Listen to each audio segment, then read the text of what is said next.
Today on Locked On A's, we are talking about Fuji dominating the Dodgers. The A's made 5 more cuts from camp. They are down to 36 players. Which players got cut? There's some top prospects. How does that impact the A's roster moving forward? And then finally, we're wrapping up today with an under-the-radar guy that could have a big impact on the A's in 2023. You're not going to want to miss any of this today on Locked On A's. How's it going, A's fans? And welcome to episode 544 of the Locked On A's podcast, part of the Locked On Podcast Network, your team every day. I'm your host, noted baseball fan Jason Burke, and on today's show, we're talking about Fuji because he's amazing, and you should be very excited about him potentially starting on opening day. We're going to talk about his start against the Dodgers. We're going to see if he lines up for an opening day start because I did some math, and he might. He might. That's kind of the answer, but we're going to get into it. And then we're going to talk about some reassignments that the A's made. The A's shifted 3 top prospects to minor league camp. Which prospects are they? Which other guys got moved as well? And then finally, we're going to wrap up today's episode with an under-the-radar guy who's having a very stellar spring, and you're not hearing about him, but he could have a big impact on the A's this season out the gate. He's going to be on the opening day roster, so we're going to talk about that person as well. But before we get into anything, thank you so much for making Locked On A's your first listen of the day. We're free and available on all platforms, including on YouTube. If you are currently on YouTube, make sure to subscribe because we're trying to get to 1,000 subs by opening day. We are still like 65 short, so we're going to need a push in the next week and a half. But if you're already subscribed, thank you so much. If this is your first time, make sure to subscribe. Also, make sure to comment down below. Give us a thumbs up in the like area over there. That's how it helps the YouTube algorithm find other fans, A's fans, or baseball fans like yourself. So do that and make me happy. Do that. Also, make sure to follow us on social media at Locked On A's on Twitter and Instagram. I'm by Jason B on Twitter. Check out Inside the A's for more A's news, insight, and analysis coming your way whenever A's news happens. It's at Inside the A's or si.com/MLB/athletics. Also, before we get started, today's episode is brought to you by Ultimate Baseball GM. Ever dreamed of becoming a Major League Baseball GM and managing your baseball franchise? Then this game is definitely for you. To download the game, just visit ultimatebaseballgm.com or look it up in the app stores. Our listeners get a 100% free boost to their franchise when using the promo code Locked On, all caps, in the game. And that code, you definitely want to use that code. You get like $2 billion to spend. So you get basically John Fisher's net worth, or less, I guess, in just a promo code. So have fun with that. Go download the game and have fun being John Fisher or not. That's my sell for the game. It's a very addicting game, let me tell you. But let's talk a little bit about Fuji and his domination of the Dodgers on Sunday. He improved to 3-0 this spring. Records don't matter, but I thought it was fun. He's won all 3 starts this month. Good for him. He had this last outing, he went 4 2/3. He gave up 1 hit. Just 1 hit, an earned run, 5 walks. He gave up 5 walks, and he struck out 4. The earned run was actually because he walked the bases loaded and gave up a sac fly, so that's wild. And also, the last pitch that he threw was a double to Patrick Mazeika, and that was a double that he gave up. And then he was pulled from the game with 4 2/3 innings. He threw roughly between 75 and 80 pitches. I didn't get a good look at the pitch clock there, or the pitch count. But yeah, he was on an 80 pitch limit. I had seen him right around 70 when that last at-bat began. I don't think it went 10 pitches. So between 75 and 80, that's where he ended up. There you go. This spring, he has thrown 12 2/3 innings pitched, has a 4.26 ERA, 7 hits allowed. He's his own worst enemy is what I'm going to get here, because he has 13 walks as well. So he's allowed some base runners, but mostly of his own volition, and he seems to know what's going wrong when it's happening. He's just a little slow to correct it. Matt Kawahara has been writing about this a decent amount after every Fuji start. Like, oh, hey, what's going on here? And his front has been flying open. What does that necessarily mean? I don't know. It means that he's coming undone before he should, is how I understand that. But, yeah, he's that has led him to some command issues. 13 walks, command issues. 13 walks in 12 2/3 innings. That's 1 an inning, you guys. But he has 17 strikeouts, so he's unhittable. But if he just lets them on base freely, then that's where he's going to get into trouble. He has a 158 whip. most of that is the 13 walks. But he has only allowed 7 hits. That's really impressive, you guys. And this Dodgers lineup, it had some actual guys in it. It had Freddie Freeman, who's great. Mookie Betts is over there playing with Team USA, who is in the finals. And I think on tomorrow's episode, I'm going to be talking about the WBC and why it's fine. I'm going to talk about why it's fine, and also some other talking points that I've seen bandied about. But that's on tomorrow's episode, talking about the WBC.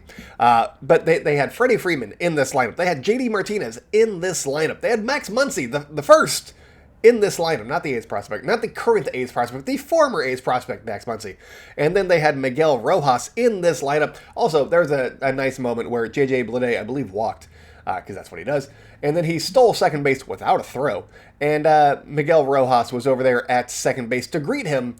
He didn't cover second base. He walked over there once JJ Bleday stole second base. And then they said hello to one another, former teammates with the Miami Marlins. I thought that was cute. I tweeted that out from by Jason Bates. But, just a fun moment for spring training. And there's been a lot of those. And there was another one of Tony Kemp and A's great Chad Pinder when the A's faced the Reds this weekend. And I believe Kim from Arizona tweeted that one out. And so Tony Kemp retweeted that one as well. Fuji just was dominating in this game. He struck out Freddie Freeman on a heater. It was 96 miles an hour. He also struck out Max Muncy on a breaking ball, and then he gave up the sac fly later on, an RBI sac fly to Freddie Freeman, and then he walked Max Muncy. So in their second at bats. So we don't know what to make of that, but he did say he kind of played nonchalant. He's like, they've never seen me before. I have the upper hand. So we'll see how this goes. But at first glance, he's doing great. Other than the walks, he's doing great. First time around the league. It's that second time that it is going to be interesting.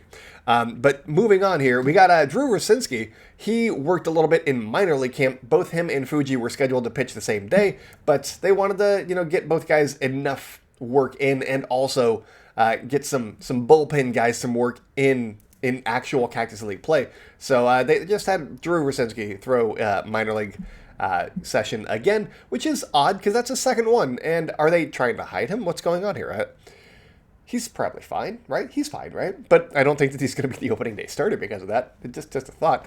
But Fuji, speaking of opening day starters, is lined up to pitch opening day. Kind of. There are 11 days between his last start yesterday on Sunday and opening day. 11 days. And that is a 6-day rest week, or a 6-day rest, and then a 5-day rest period, which is what you need. Or, he'd be pitching on the 5th and the 6th day. That's what I mean. And so for a typical starter, that's fine. That would work. He would pitch opening day given that. But he's also from Japan, and they usually go every 6th day. And so would they be rushing him if they had him pitch on opening day? They've talked about having a 6-man rotation at points during the season and using some of their depth. Is that... We don't know necessarily, but if they want him to pitch opening day, he can. He can pitch opening day, and I think that he should. I made that case last week. I think that it'd be great. He's going to pitch one of the first 2 games, is essentially how this lines up. Either he's pitching on Thursday, March 30th, on 5 days rest, or 4 days rest, and pitching on the 5th day or 6th day, depending on how they work it this week. Or he's pitching the next day, and he's got 2 6-day periods, and he'll be fine. So interesting to think about, but he's lined up. What's going to happen here? I think that he would go on short rest, or regular rest for major league players, but short rest for Japanese players to face his, I'm going to say nemesis, Shohei Ohtani. I think that he would do that. That seems like something he would do. He seems like a competitor, and that gets me excited just a little bit. But just for, talking things through here, you got Kyle Muller. He started on Saturday, so he'd also be on regular rest. He could also go ahead and make that start if they wanted Kyle Muller to do it. He is going to be in my rotation. I did a whole roster projection over at Inside the A's, so go check that out, si.com/MLB/athletics. There's roster prediction version 3.0, and there's a couple of changes. Mostly Ken Waldichuk is not in my rotation anymore, but there's been some other changes as well. But Muller would be facing Texas on Thursday, and then he'd just have a little bit of extra time before opening day.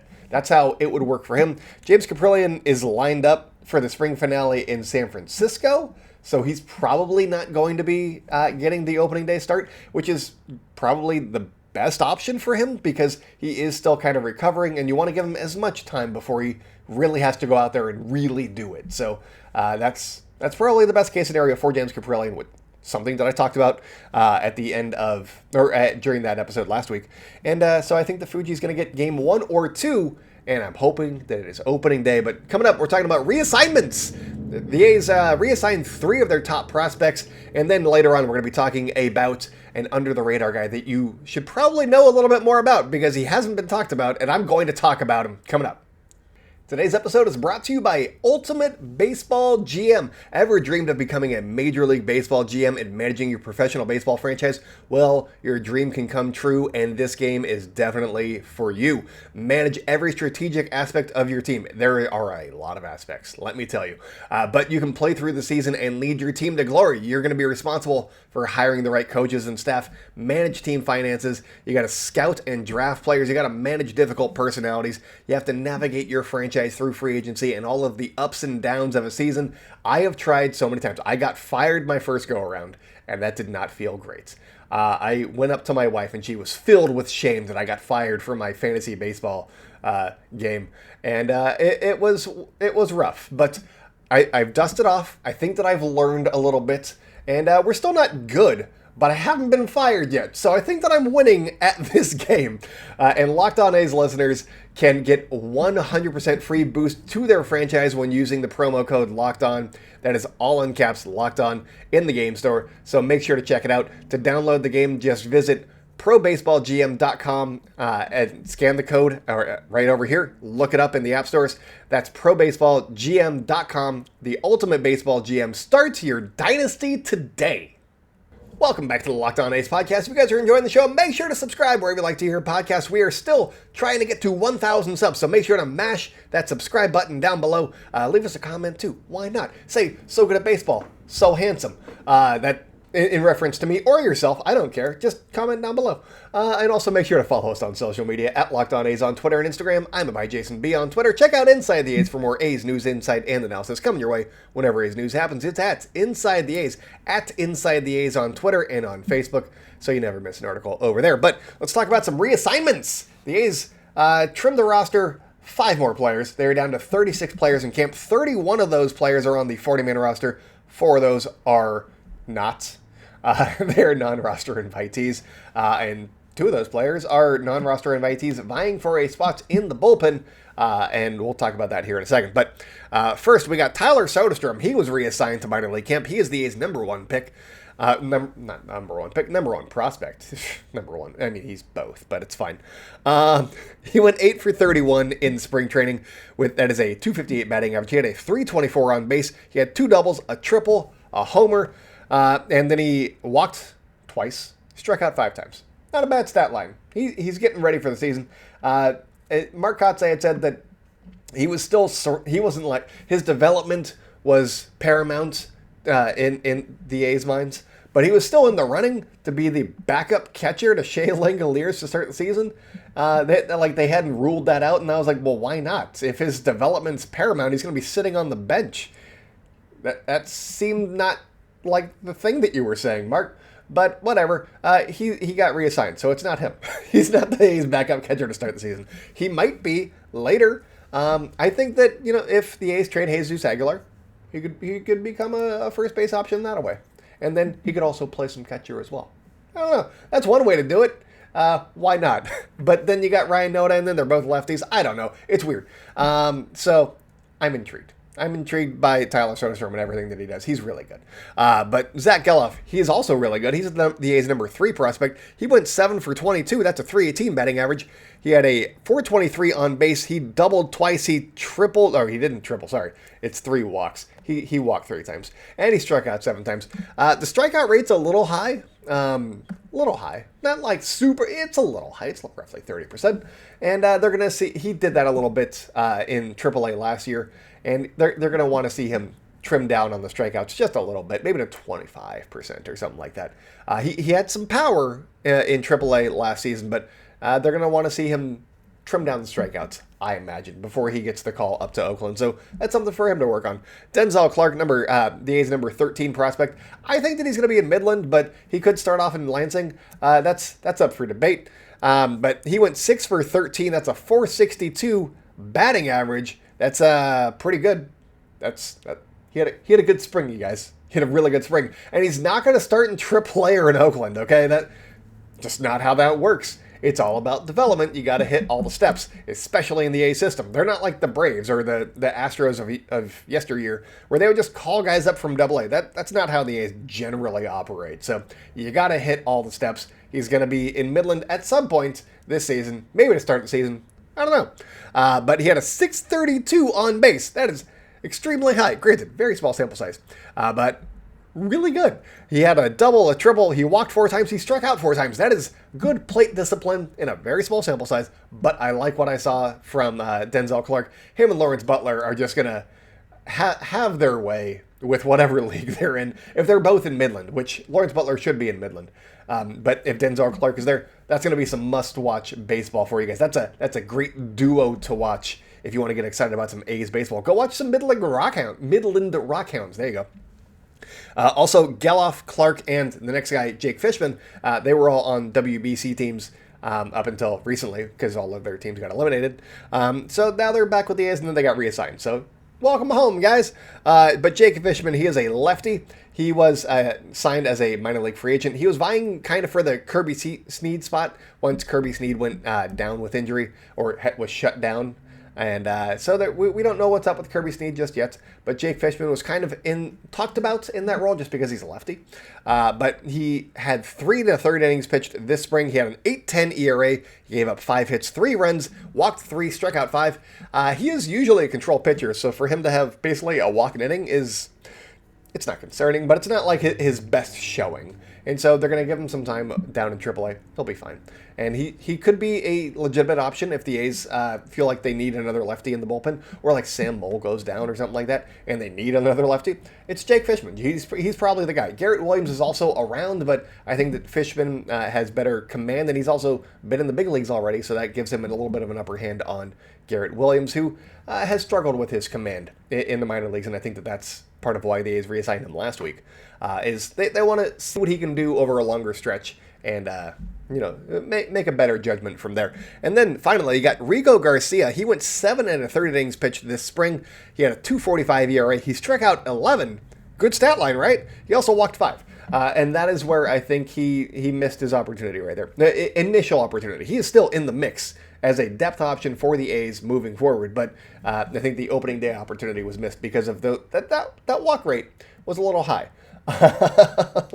His whip was higher than other guys who have given him way more hits and had higher ERAs. So I think that long term, I think that Rico Garcia would have been like an iffier option than a couple of the veteran guys that are now firmly in the bullpen mix. And those two guys are Drew Steckenrider and Austin Pruitt. We are familiar with Austin Pruitt. I fell in love with him last year at the end of the season in his spot start against the Chicago White Sox. I know that I bring this up all the time, partially when I talk about AJ Puck, but he went 5 no-hit innings against the White Sox in a spot start because the A's needed somebody to start a game, and Austin Pruitt's like, I'll do it, I guess.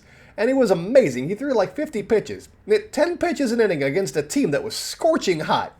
And he just went out there and utterly dominated them and gave the A's 5 innings as a reliever. Not bad. And then A.J. Puck came in when the A's had like a 3-run lead and blew that game. So that was... But Austin Pruitt, he can do basically anything that you want him to. You kind of know what he is at this point, so that's where he is.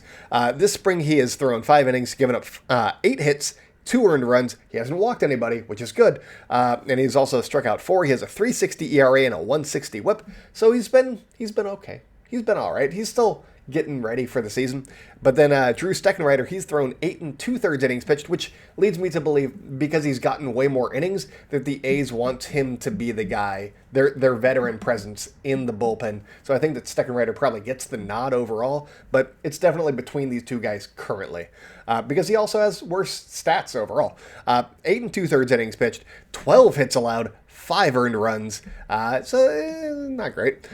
He's walked 3, struck out 8, so higher strikeout rate. Walk rate is obviously higher because he's allowed walks. And he has a 5.19 ERA and a 1.73 WHIP. So, it's one of those two guys. Neither of them is necessarily boasting confidence right now based on the spring stat lines, but they've both done it in the major league sphere before, and I think that either of them is probably going to be a decent option. If it's Steckenrider, he could be working later innings, maybe initially, or maybe even not. I don't know, or maybe he's like the 5th inning guy until he gets his feet under him. But coming up, we're going to be talking about a guy who could be a late inning option for the A's sooner rather than later, and he is flying completely under the radar. You want to know who I'm talking about, don't you? You got to stay locked in, you guys. Today's episode is also brought to you by FanDuel. The tournament is heating up, and now is the perfect time to download FanDuel, America's #1 sportsbook, because new customers get a no-sweat first bet up to $1,000. That's bonus bets back if your first bet doesn't win. Just download the FanDuel Sportsbook app. It's safe, secure, and super easy to use. Then you can bet on everything from money line to point scores and three-pointers drained. I know that I don't watch a lot of college basketball, but I love to make brackets, mostly because my wife likes to make brackets and then compare her bracket to other celebrities, and I don't think that either of us are doing very well. I had Kansas winning the whole thing, and they're gone. St. Mary's lost. There's been a bunch of upsets. I didn't have Fairleigh, University, whatever that one. I didn't have that. I don't think anybody had that one, honestly. But it hasn't been a great tourney for me, and my bracket's gone. But hey, why not download FanDuel and see if you can win back some money that way? Because they even let you combine your bets for a chance at a bigger payout with a same-game parlay. So don't miss your chance to get your no-sweat first bet up to $1,000 in bonus bets when you go to FanDuel.com/lockedon. That's FanDuel.com/lockedon to learn more. Make every moment more with FanDuel, an official sports betting partner of the NBA.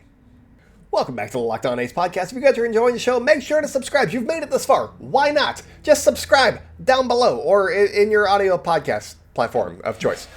Make sure to follow us on social media at Locked On A's on Twitter and Instagram. I'm at @ByJasonB on Twitter. Check out Inside the A's for more A's news, insight, and analysis. Come your way whenever A's news happens. It's at Inside the A's or SI.com/MLB/athletics. But let's talk about this under the radar guy that I have been plugging the entirety of this episode.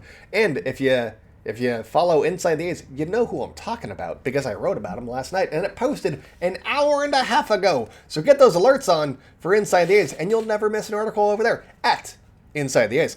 But the guy that I'm talking about is 27-year-old right-handed reliever Chad Smith, formerly the drummer of the Red Hot Chili Peppers. He is now a baseball pitcher that has gone back in time. No, just a different guy named Chad Smith. Just a regular Chad Smith over here. He was acquired from Colorado back in December, before Sean Murphy was traded, I believe, which is maybe why he flew under the radar as an acquisition. But he was acquired in exchange for 2020 second-round pick Jeff Criswell, who had been doing fine. He'd been all right. And some people are like, why are the A's going after journeyman relievers? That's a weird trade. I'm going to not necessarily compare him to Liam Hendriks, even though they have similar repertoires and similar outcomes and stuff. Chad Smith doesn't throw as hard as Liam Hendriks. He doesn't have the command of Liam Hendriks, but just as a counterpoint, Liam Hendriks was once a journeyman reliever, and then he turned into Liam frickin' Hendriks, the best reliever in baseball. So, I don't know, sometimes it's not about the destination, it's about the journey, you guys. That's how that works. Sometimes it's a journey. Sometimes you don't just trade a second-round pick for an all-star. Sometimes that's that. The A's are good at this, okay? The A's are fine at this. Chad Smith is going to be great. I'm going to tell you why right here. He had, not like immediately, but I'll get to it. I'll tell you why you should be excited about him. But he has 18 innings of Major League experience. He has a 7.50 ERA for his career. But I believe 6 of the 15 runs that he allowed were in one game, in his first game in Colorado. So, yeah, I'm going to just take that out of there, honestly. And that gives him like a 4 or something ERA. So it's a lot better off the bat. And his expected ERA, based on the quality of contact that he was giving up, was roughly league average at 3.91. You take a roughly league average pitcher, and you take him out of Colorado, you put him into the Coliseum, one of the best pitchers parks in baseball. I think that he could have a lot of success doing nothing differently. And the A's know how to change guys, or make them a little bit better, refine some skills. I think that they are better at that than the Rockies. I do. And I think that he could be a really good pitcher just based off of nothing changing at all. But I think that things will change, and also he's pitching at the Coliseum for half his game. So there's that. He also had a 56% whiff rates last year on his slider. That thing is nasty. That is the 8th best whiff rates in baseball, minimum 10 plate appearances. So basically he faced 10 guys and threw them sliders. That he had the 8th best whiff rate in baseball, given on that one pitch, on that slider. And that is a very good stat, and I think that is exactly why the A's traded a second-round pick for that slider. They wanted that pitch right there, and then they can work some. You have them throw the slider like 75% of the time. I don't care. Then sinkers 25% of the time. They're going to figure out a way to make him be very effective, and that slider is going to be at the forefront of that charge. So I think that that's where we are right there. He also had a 100 batting average against on that slider, which is very impressive. So it's unhittable. You can't hit it. And then also, when you do hit it, you don't get hits off of it. So there's that. So he's dominant. He has been amazing. That is, more or less true. His first spring outing, his first stint, or his first appearance in the green and gold, he went 1 inning, gave up 3 hits, 3 earned runs. He walked 1, struck out 1. Not a great first appearance. But hey, maybe that's just how things go. Maybe he's not great at first appearances here. But since then, his 5 appearances since then, they've all come in March. He's gone 5 2/3 innings, going up just 1 hit, 0 runs, walked 3, struck out 7. It's pretty solid. He's having a very quietly solid spring. I'm intrigued to see what Chad Smith does in 2023. You should be too, because I think he's got the goods. He could be pitching late innings for the A's if they trade, Trevor May at the trade deadline and all that stuff. I think that he could be in that mix, depending on how the season's going. Could be in that mix to be the A's closer sooner rather than later. At the very least, he should be pitching the 7th or the 8th by midseason, if these stats are what I think they are. So start buying into Chad Smith. Nobody's talking about him, but your boy at Locked On A's is. But anyways, that's all that I got for you guys today. So thank you so much for making Locked On A's your first listen. Now for your second listen, check out Locked On Fantasy Baseball. You can win your league by listening to Matt and Dom every day as they bring you the best fantasy draft strategies. Find Locked On Fantasy Baseball wherever you get your podcasts and on YouTube, part of the Locked On Podcast Network, your team every day. But that's it for me today, guys. So until next time, go out and celebrate good times, A's fans, and I'll talk at you tomorrow.